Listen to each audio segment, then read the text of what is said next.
ایک حلال ہونا، شہد حلال ہے بشرطے کہ وہ پاک ہو اور کسی ناپاک چیز سے ملا نہ ہو۔ دو زکوٰۃ، شہد پر زکوٰۃ کے بارے میں علماء کا اختلاف ہے۔ بعض کے نزدیک اگر بڑی مقدار میں ہو اور اس سے آمدنی حاصل کی جائے تو زکوٰۃ واجب ہے، اور بعض کے نزدیک نہیں۔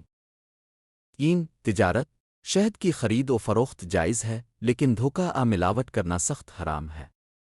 چار علاج، شہد کو قرآن و حدیث میں شفا قرار دیا گیا ہے۔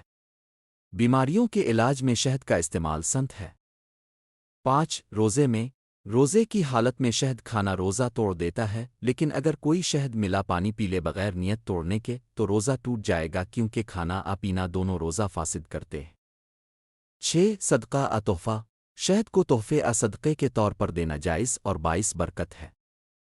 سات نجاست کا حکم، اگر شہد میں مکھی یا کوئی ناپاک چیز گر جائے اور وہ مر جائے تو اگر اس سے شہد کی رنگت خوشبو ذائقہ نہ بدلے تو شہد پاک ہے۔